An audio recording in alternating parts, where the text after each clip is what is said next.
자, 저는 이제 앞으로 리얼미터 여론조사는 언급 안 하려고 그래요. 너무 악의적이야. 리얼미터 여론조사를 보면은 뭐 압도적으로 민주당을 국민의 지금이 앞서는 뭐 이런 결과가 나오고요. 대통령 지지율도 막 바닥을 막 향해 막 일부러 내리꽂는 것 같은 느낌. 왜냐하면 여론조사 기관이 수도 없이 많이 있지 않습니까? 근데 리얼미터가 날마다 한다는 이유만으로 언론이 너무 과하게 이 여론조사를 전해준단 말이에요. 근데 사실상 리얼미터하고 RN 땡땡, 조원 땡땡 정도를 제외하고 나면 나머지 여론조사는 오히려 추세가 비슷해요. 그래서 지금 요즘에 이제 열심히 여론조사하고 있는 엠브레인 퍼블릭, K스텔 리서치, 코리아 리서치, 한국 리서치 이 세 개 여론조사 기관이 발표한 대통령 지지율이 2달 만에 이제 반등하기 시작하고 있는데 43 찍었습니다. 43%. 이 정도면 지금도 역대급이라고 볼 수 있겠죠. 계속 리얼미터의 여론조사를 머리에 집어넣고 있는 상태를 가면 이게 뭔지 알겠지만 전체적으로 보면은 43% 찍으면 일단 추세도 지금 올라가는 추세이고 그리고 전반적으로 지지율이 그렇게 나쁘지 않다.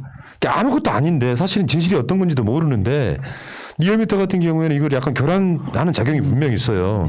그렇다 보니까 자기한테 유리한 것만 믿게 되는 국민의 지임 입장에서는 리얼미터 지지율만 보고 계속 직진하는 모습을 좀 보이는 측면이 있거든요.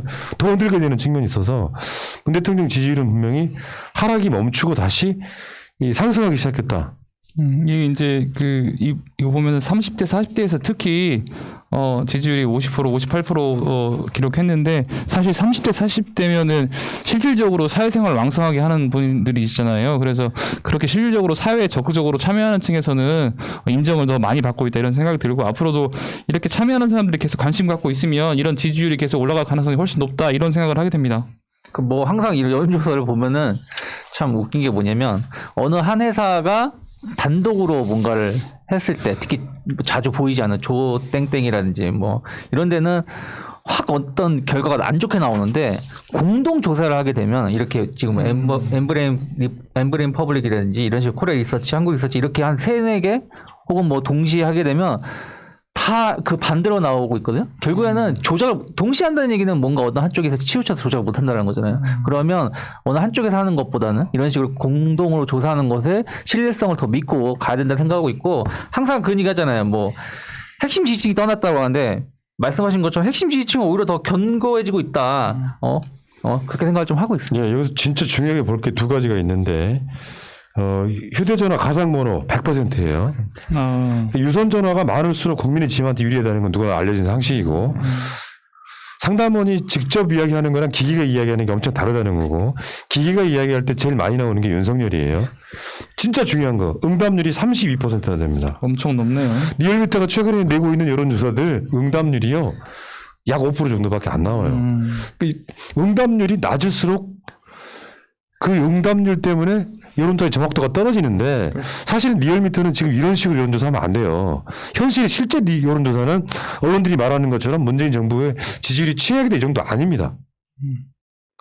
32%짜리 여론조사 굉장히 오랜만에 보거든요. 그러면 이제 그 과대표 되는 경우가 많아져요. 리얼미터 같은 경우엔.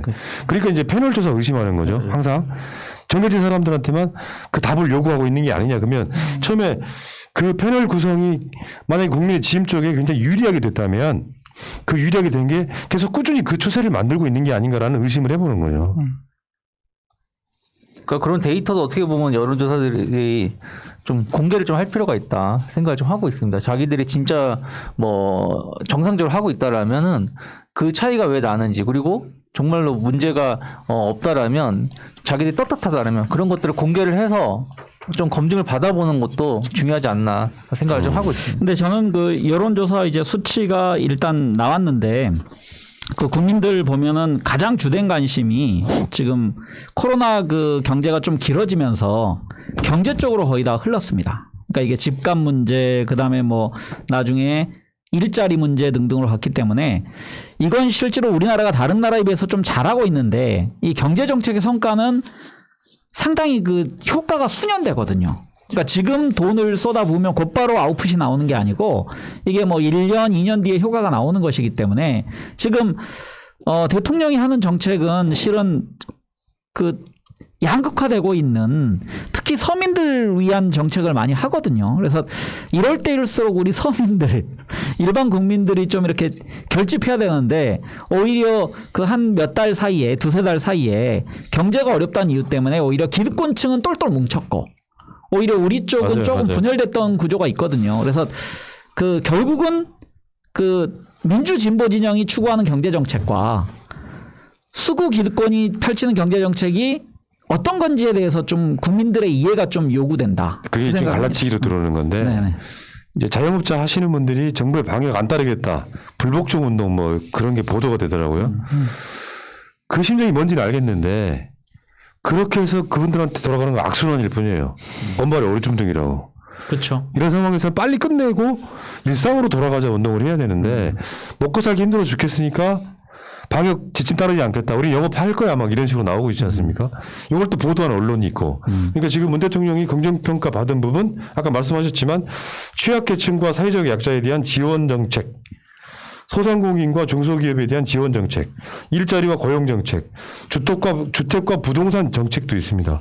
그러니까 우리가 봤을 때 부동산 정책이 다 실패한 것 같이 난리를 치지만 지금 문재인 정부의 부동산 정책을 좋게 보는 사람도 꽤 있어요. 17%나 있다는 거예요.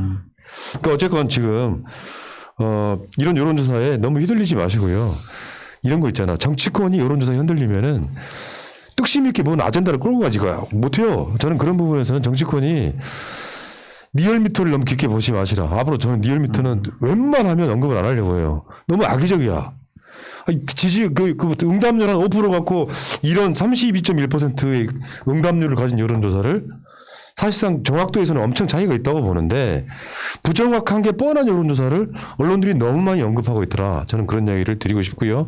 문 대통령 지지율 지금 오르고 있습니다.